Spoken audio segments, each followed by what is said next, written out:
this is part 2 of my replica Batpod build. We're going to pick up exactly where we left off. So if you haven't seen episode 1, make sure you check that out before you watch this one. Let's crack on. So it's the Monday before the Friday of the Batpod's first event. Still not finished, as you can see, but I'm making some serious progress now, adding on all these cosmetic bits. This bit I'm doing here is the rear section of the left foot plate.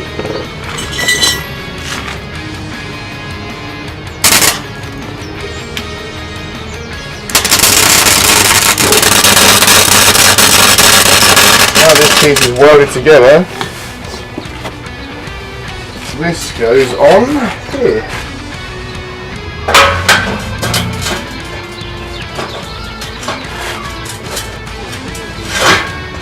Like that.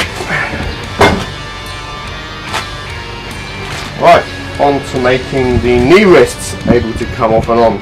At the moment they're just tacked into place and they need to come off. Give them a bit of a hit. I've already cut some pieces to slide in and out of this. Just got to attach it to the bottom of this with some sort of spacer, about a centimetre or so, just to make that sit at the right height so it clears this.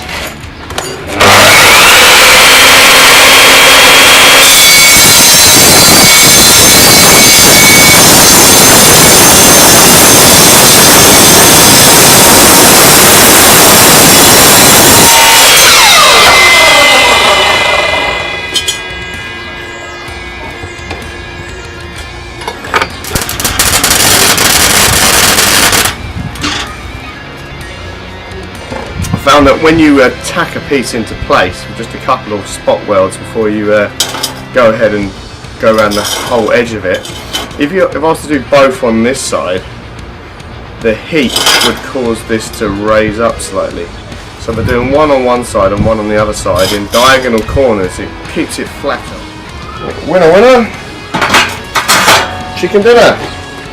I'm going to do the same for the other side, just weld those pieces together as I've done the rest of the bike. And that'll be the foot stirrups and the knee stirrups both done, then onto the handlebars. I'm making the grippy bits for the handlebars, and I'm using this 1-inch diameter steel pipe. Safety first! Well, for me at least, my thing. We bought some the other day when we were earlier, was in the shop, it was like,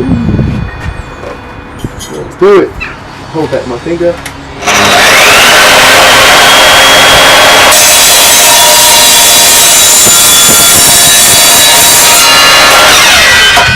Go through bone like butter and steel apparently, look at that, yes, and that's going to be a handle thing that we actually grip, and for protection we're going to stick a rubber on the end of it too.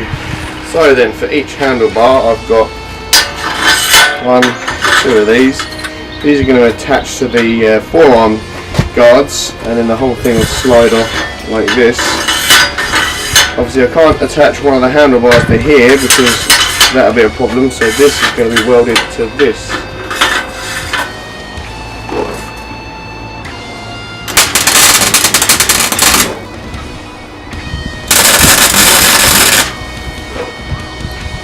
There we go, Iron Man faceplate, open and close on a budget. So I've marked out my rectangle of steel, and now I've got to cut that to size by chopping off the 2 corners to give it a desired look.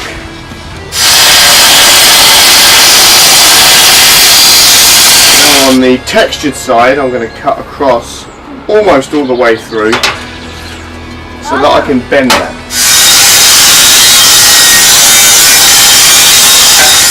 Cut most of the way through. You should be able to now give that a little bend. Okay. That's going to sit on there. Note to self. Be very careful where you put your angle grinder when you finished it, and to make sure the blade has stopped spinning. Whoops. By just welding a small piece to the front of this forearm guard, it's got a 15-degree angle on this end to attach to the handlebar. Unfortunately, I haven't got my helper today, so instead I've got to think of ingenious ways to be able to hold stuff and weld stuff all at the same time. So I've piled up some boxes here, got various bits of wood just to hold this at the desired angle, while I put a couple of tiny welds on there to hold it in place. And I'll step back, have a look, see if it's okay. If it is, I can then secure it in place.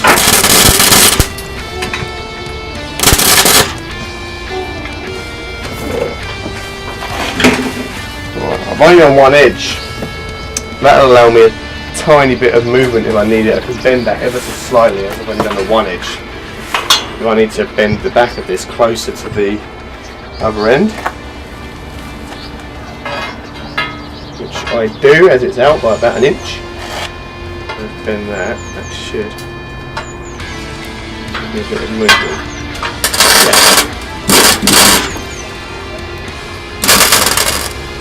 Now that's tacked into place, I can compare it to the other side I've already done, and hopefully they look like a matching pair. And yeah, I think they do. I think they do indeed. So now I can get on with welding those into place.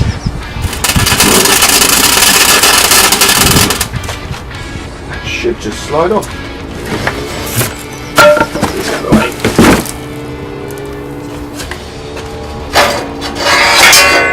Like that. So as Bob Ross would say, we're going to have to make some big decisions. And that big decision is, let's cut this in half. There's no going back from this. Don't have any more steel to hand. If this doesn't work, then I'm stuffed basically.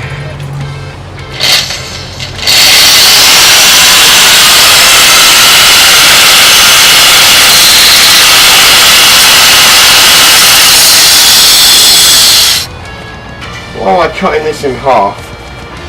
I can lift this on my own. Probably weighs about, at the moment, with all the handlebars and things off of it, probably weighs about 40-50 kilograms. And I can pick that up and chuck that about, no problem. But I think if I was to have someone else take this somewhere and set it up, they might struggle if they're not as of a beast as I am. So I'm going to make it so one person can safely set this up on their own.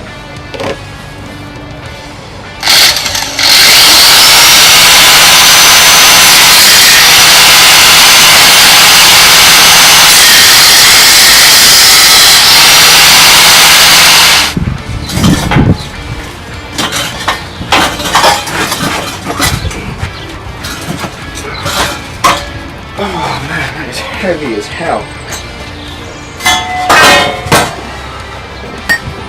On second thoughts, I don't think even I'd want to freaking set that up on my own. That is taking a lot of effort to haul that around.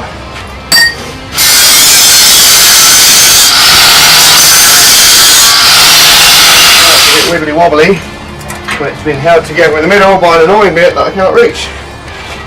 So I have to get out the manual saw.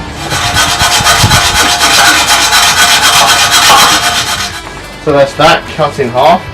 While it's in two pieces and the underside is easily accessible, I'm going to weld the bits that I missed because I couldn't get to the underneath. Let's do that.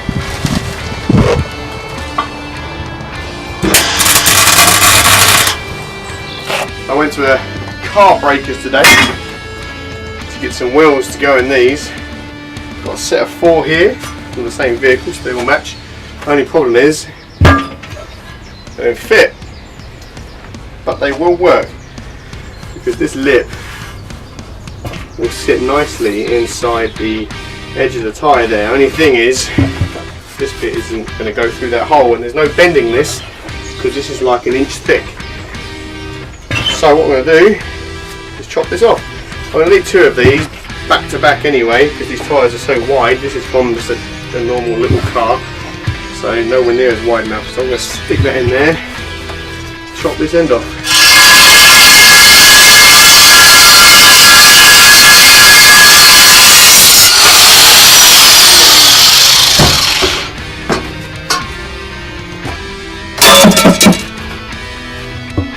Boom! Perfect fit. Now I've chopped the ends off and I've also cut a little cross section in here for the axle to slide through. I'm now going to slide that in there, and then one on the other side too.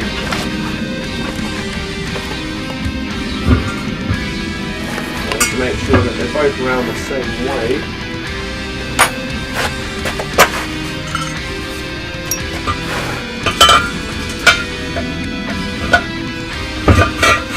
And that goes all the way through.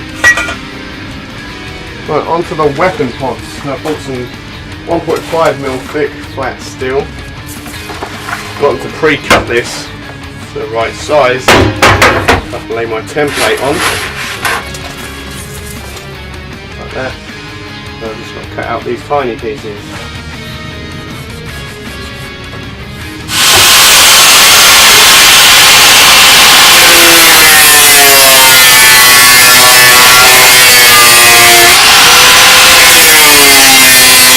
Roll these gun pods.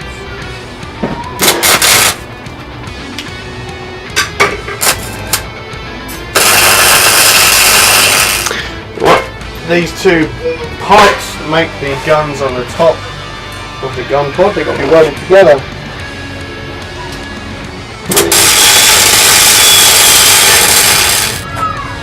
Now the various gun barrels need to be welded to this. Hopefully keep them as straight as possible.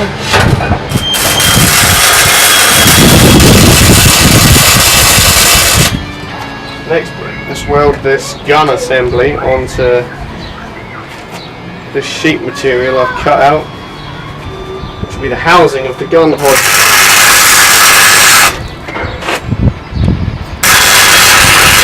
Right, and now we've got to build it up. There's going to be a second one of these sheets here. We need to do the edge. It's going to be a 3-inch strip, which I have here. And I'm just going to cut that to size and bend it around the contour till I get to here. Because the bottom and the front need holes cut out for the barrels.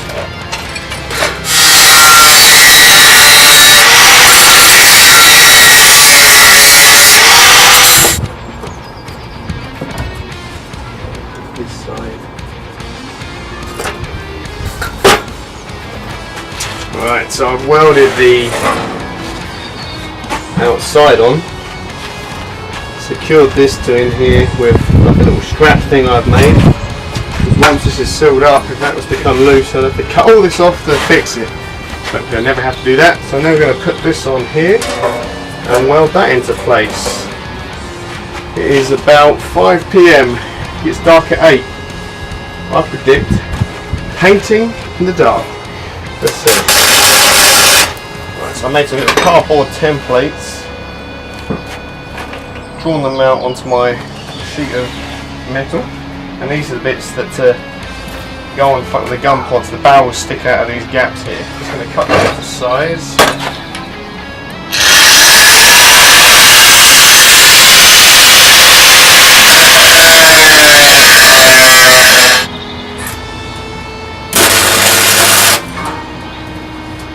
Right, so the body part, don't really want to have to fill it and sand it and all that crap, so I'm going to try and do the same thing with a metal bucket. The only concern I have is that they're quite soft and may bend or dent, but we'll find out.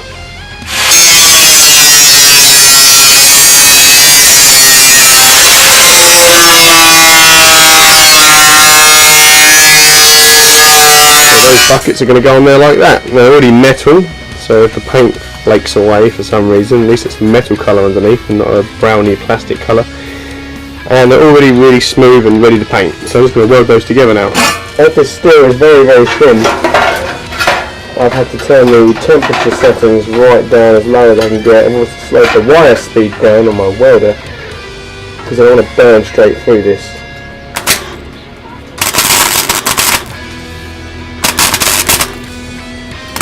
7:30, I finally put the welder down, both guns are on, and I've also added some little cosmetic details like this box thingy that's got some wires coming out of it.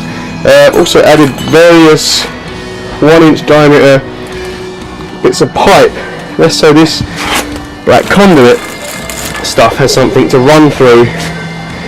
So yeah, it is going to be very dark soon. So I reckon I've got just enough time to get the angle grinder out, smooth off these diabolically bad welds, and get it ready for painting, which I'm going to have to do in the dark because this has to be at an event in about 15 hours time. So I best get cracking. And here we are in the dark. It is about 11:30 at night, and I've just done some painting. And it is now black. Well, I'll assume most of it's black. Some bits I probably missed. I can touch those up in the morning. Now you're probably thinking, what sort of mug paints his thing in the middle of the night? Well, that would be me. And I did exactly the same thing with the Iron Throne, the Hulkbuster, and various other projects, because I leave everything right down to the last minute. If it does look a little rough around the edges for its first appearance, and it's obviously genuine battle damage, and I can always go back and tidy things up. So yeah, I'm now basically waiting for paint to dry. Right, I'm indoors waiting for paint to dry, and I've made this foam thingy that's going to be the seat. Got some fake leather, so no cows or harms making this, not that I care. And I've drawn around this, and the idea is to fold this over in, so I need to mark out how thick that is, and it's a ruler and a bit. Mark that there. Obviously you can't fold this in such a way to get it to contour to that perfectly, so I'm going to have to cut some slits in there somewhere. But before I do that, I'm going to stick this to the top. Just put some hot glue on there.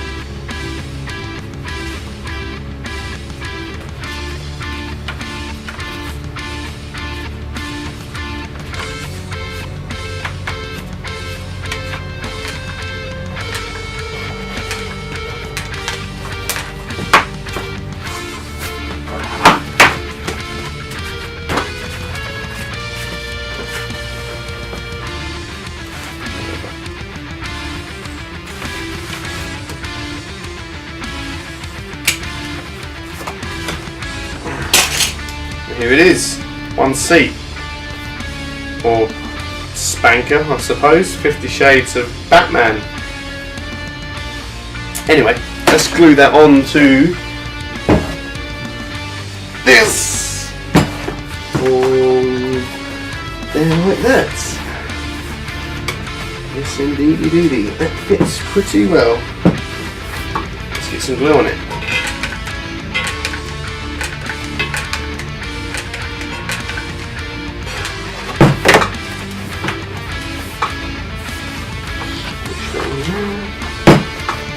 Seat done. Now, what do? Do I go out and do some grey spraying now at 2 o'clock in the morning, or do I get up early and do it then and hope it's dry in time? So it's 7 AM, the day of the event,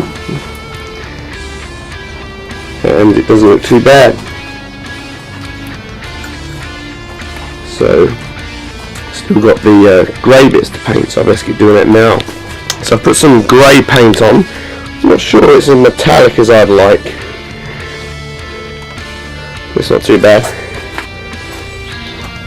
Also started putting on some of these plastic hoses.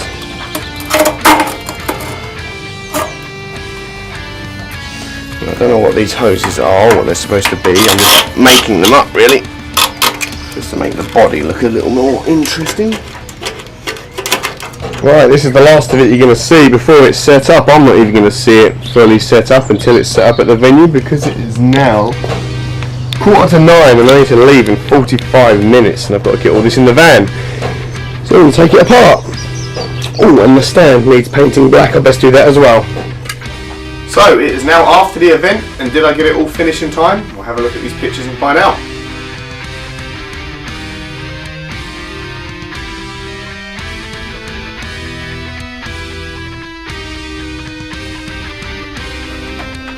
So I got it all done, and in only 12 days from start to finish, which is a pretty impressive feat if I do say so myself. And I do. At the event, everyone loves standing next to the Batpod for photos, and some even sat on it, which is really cool. But if I'm honest with myself, I'm not 100% happy with how it turned out. For example, the grey area is a little flat for my liking. It should be a more metallic colour, so they're going to be repainted. And there are areas of the bike that are a little bit plain, so I'm going to add some more cosmetic details. So there will be a part 3 of this video series, so make sure you keep an eye out for that. So please subscribe to this YouTube channel for updates, and make sure to check out the social media links in the description of this video. Thanks for watching. Bye bye.